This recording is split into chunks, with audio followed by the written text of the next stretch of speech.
I will be sharing to you today how to love God according to the Bible. Okay, how to love God Amen. according to the Bible. Do you love God? Amen. Once again, do you love God? Amen. And the next question is, how can you love God? Okay, last Monday in our Bible sharing, I heard a lot of you on how you can love God by telling this and that, by doing this and that. Those are right. But the next question to that is, do you love God according to the Bible? Not based on your own opinion and understanding only. The reason I am sharing this is many people have a wrong understanding of God. They are free to do whatever they want to do, even if it is wrong. In my observations, I have encountered many people and they say that God is love. So He doesn't punish and He understands. And that's the only way they know God.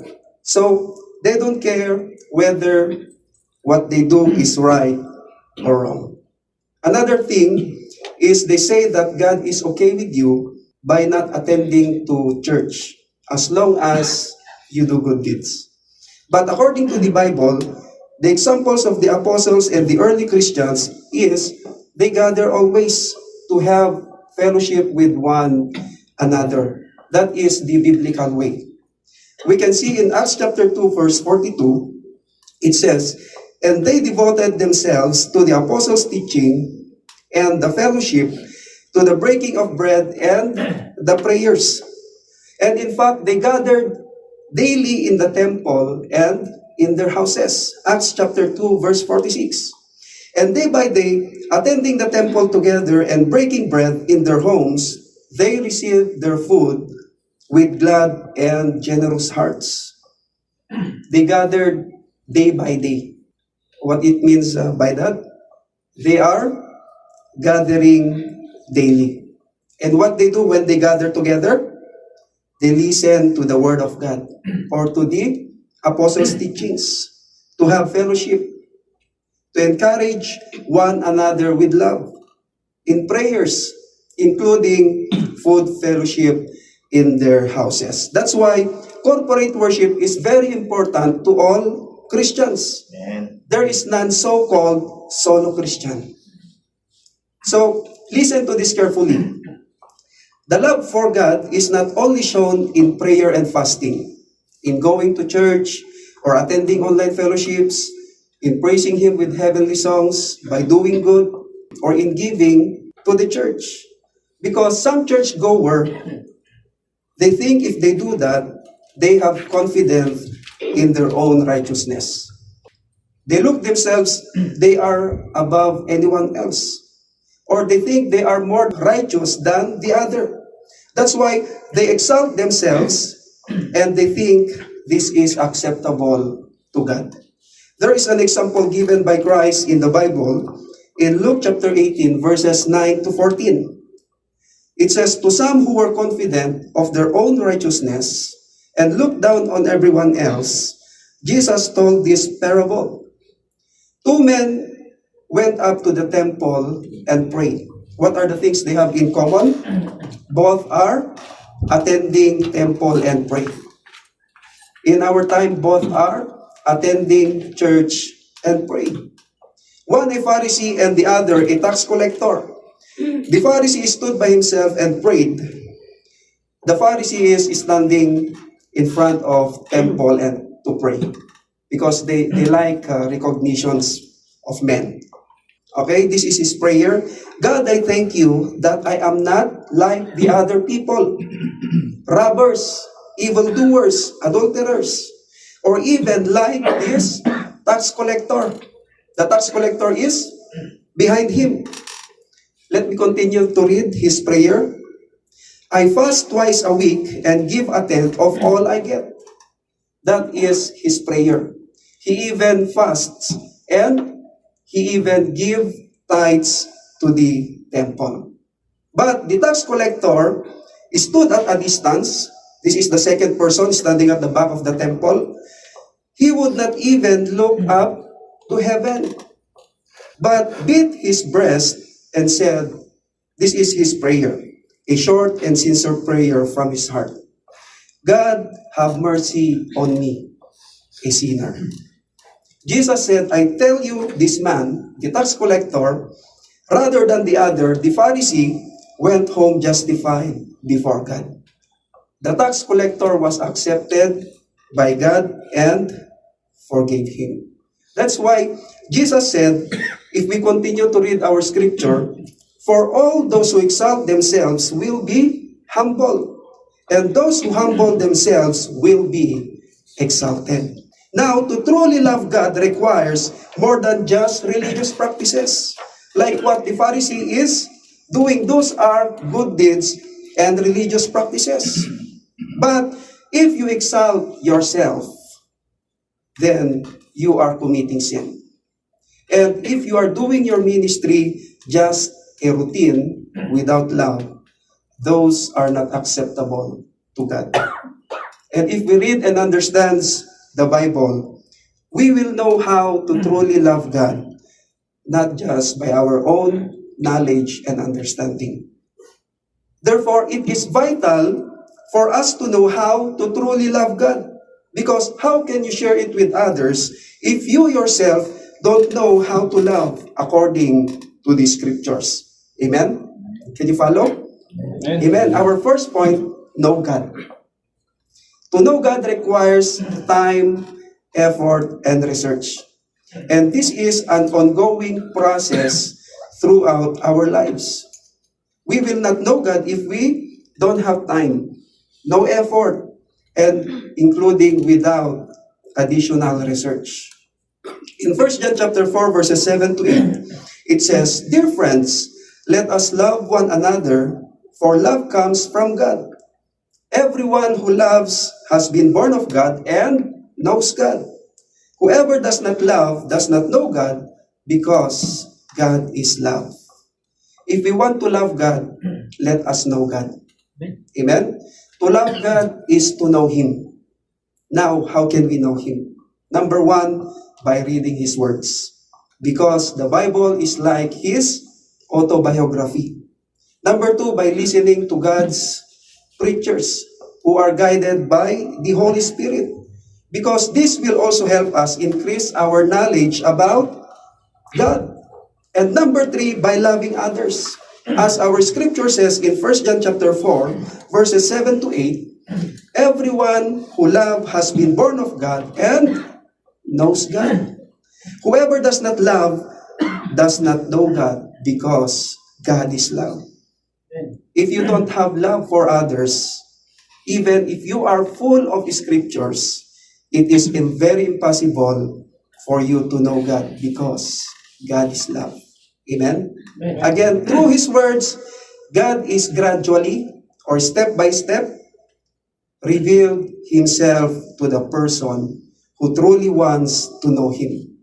So, knowing God deeply is through reading, listening to His words, and by loving others.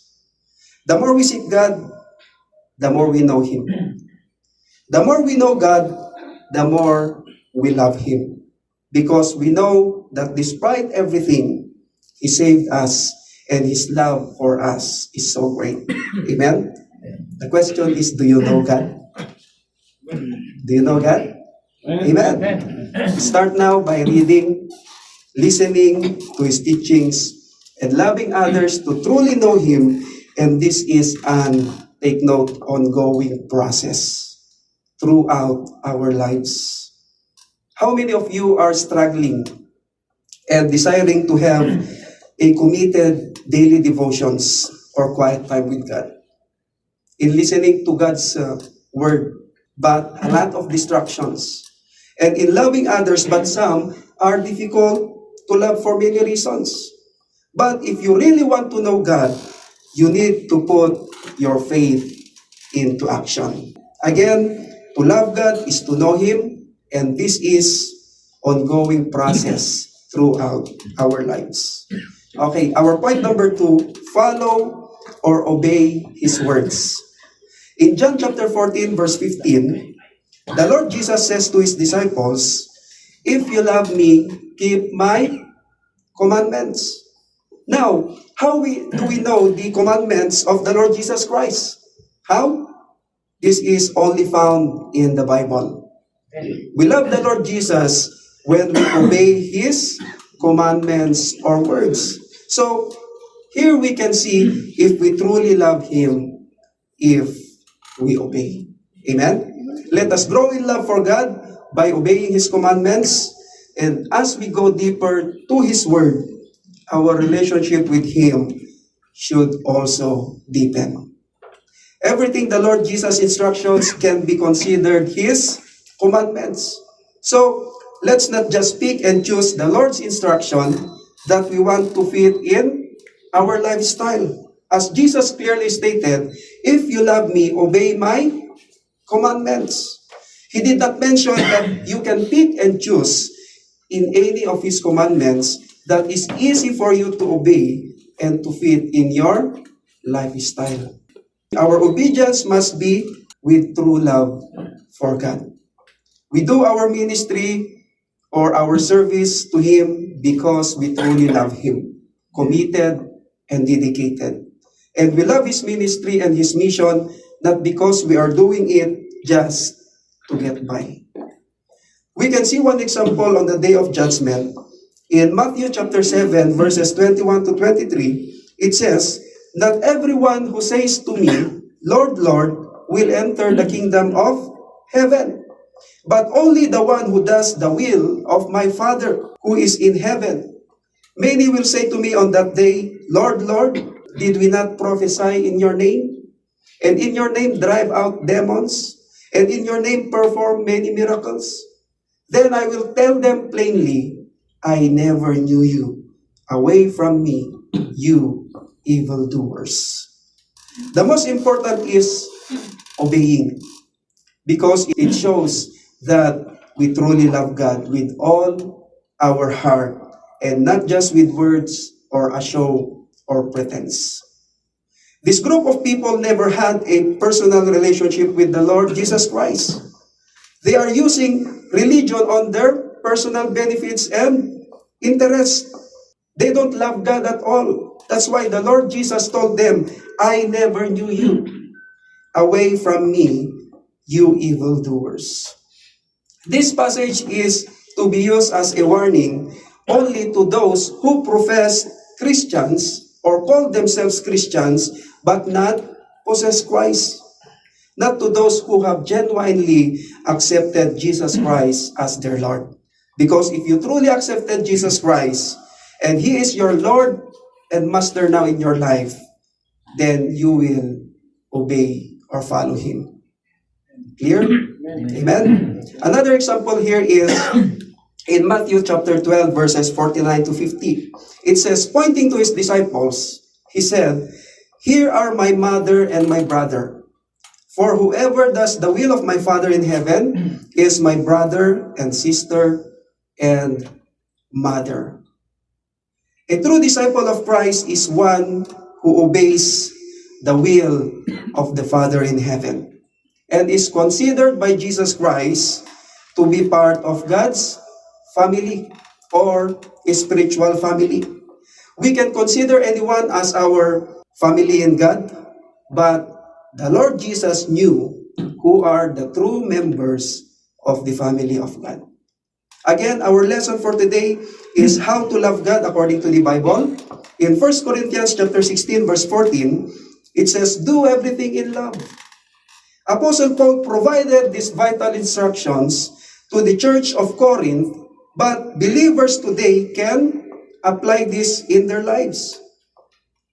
That we must do everything in love because it is an act of obedience. Keeps our motives right and guides us to be more like Jesus. Amen? If we love God, we will obey His commandments with love and be afraid to disobey it.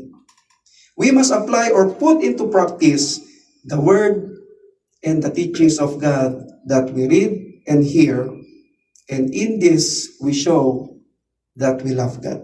Amen? Okay, our point number 3 until point number 4. Point number 3, love fellow believers, including neighbors. In 1 John chapter 4, verses 20 to 21, it says, whoever claims to love God yet hates a brother or sister is a liar.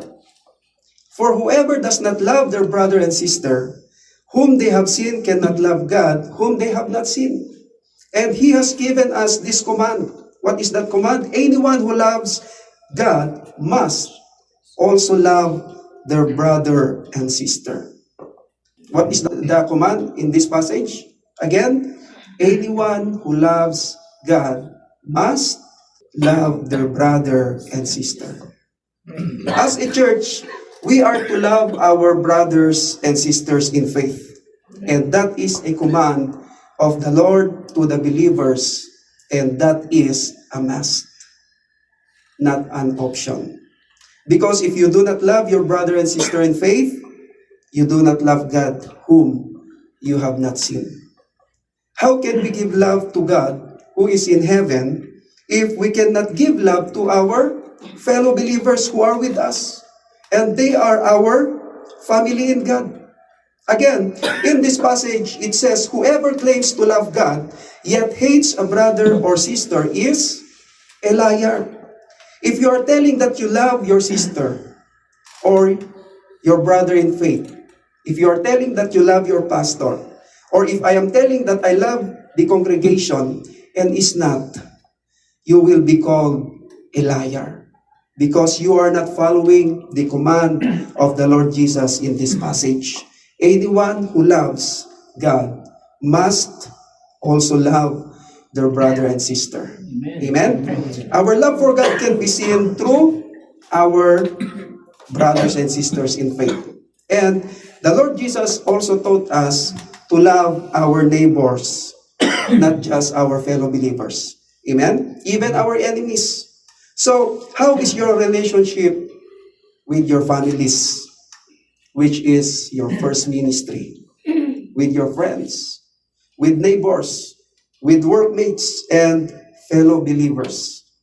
And by this, loving our brethren and our neighbors, the people around us will know or will notice that we are Jesus' disciples, because we are imitating Christ's love as He loved His disciples. John chapter 13, verses 34 to 35. A new command I give you, love one another as I have loved you. So you must love one another.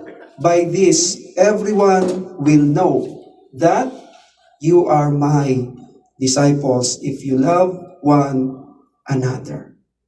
Jesus told this to His disciples. He cared for them, especially to their soul. He always forgives and guides them in a godly way. Our last point, do not love money or anything else than God. In Matthew chapter 6, verse 24, it says, no one can serve two masters. Either you will hate the one and love the other, or you will be devoted to the one and despise the other. You cannot serve both God and money. We should obey God and serve Him alone and above else in our lives and nothing else. Amen? Amen. Our love for God should not be replaced by money or wealth or fleshly desires or anything else. And God is able to give us more than temporary things. Remember that.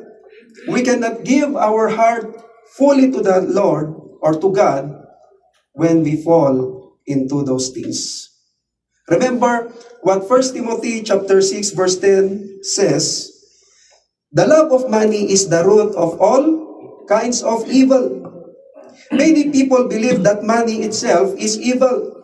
However, actually it states for the love of money.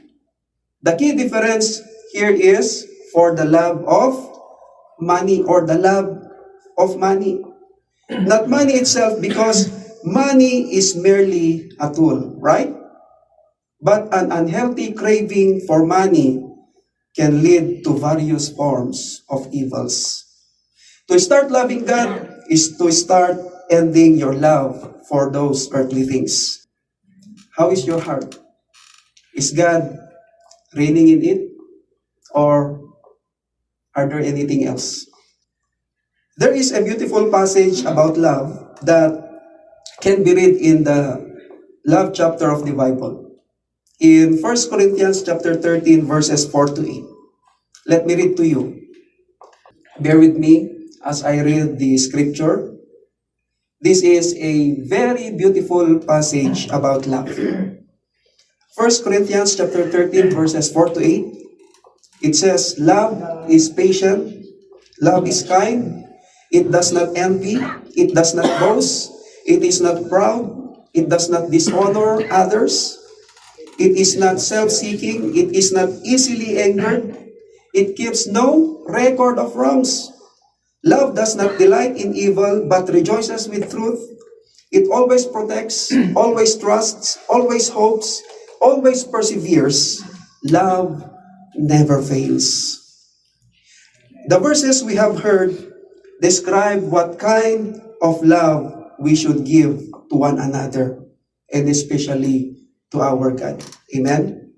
And the greatest commandments of God, in Mark chapter 12, verses 30 to 31, you shall love the Lord your God with all your heart, with all your soul, with all your mind, and with all your strength. And love your neighbor as you love yourself. This means that we should love God with our whole being, in our emotion, physical, mental, and spiritual, because our body is the temple of the Holy Spirit. And God also commands us to love our neighbor. How can we fulfill this? By obeying His commandments to us. Amen? Let us give our love to one another and to God. Proverbs chapter 3 verses 3 to 4. Let love and faithfulness never leave you. Bind them around your neck, write them on the tablet of your heart, then you will win favor and a good name in the sight of God and man. Now, if we truly have the Holy Spirit, or if we are guided by the Holy Spirit, we are filled with love for God. Because it says in Galatians chapter 5, verses 22 to 23, I will not read the whole chapter or the whole verses. The first fruit of the Holy Spirit is, what's that? Love. Amen. Just a summary in our lesson for today on how to love God according to the Bible. To love God is to know Him. And that is an ongoing process throughout our lives. Let us grow in love by obeying His commandments. Our love for God can be seen through our brothers and sisters in the faith, and also to our neighbors. Lastly, to start loving God is to start ending your love for earthly things. And by that, you will not commit spiritual adultery. Let us give a big applause to our God. And may I request all of you to stand up. And I will end it with a short prayer. Father God, we thank you once again for this moment that you gathered us. Thank you pa sa sermon na binahagi ko po sa umagang ito. So mga kapatid, napakabuti po ng Panginoon, ano? Kasi kung mayroon tayong Panginoon sa ating buhay, ay magkakaroon tayo ng pag-ibig sa ating sa ating kapwa-tao, mga kapatid. Marunong na rin tayo na magpigil sa ating mga sarili dahil alam natin na ang Panginoon ay nasa ating mga buhay, sa ating yun nga po ang tinuro ng Panginoon sa atin, ano, na ibigin natin yung ating mga kapwa tao para hindi po tayo na makagawa ng hindi po naayon sa harapan ng Panginoon. Kasi pag may pag-ibig tayo sa Panginoon, mga kapatid, magagawa po natin ay puro lang po kabutihan sa ating mga kapwa. Kagaya na lang po kung meron tayong Diyos na pinaniniwalaan ay marunong na po tayo sa lahat na tumulong sa mga mahihirap. Yun po yung sinasabi kasi ng Panginoon na kailangan maging matulungin tayo sa ating kapwa dahil utos po yun ng Panginoon. Maraming salamat, Pas. Maraming salamat sa iyo, Pas. Thank you for everything, the words of God. It's afternoon to give the sharing of the Bible. Thank you, Lord, for the love, for everything that God is always remind to each other that God is always God.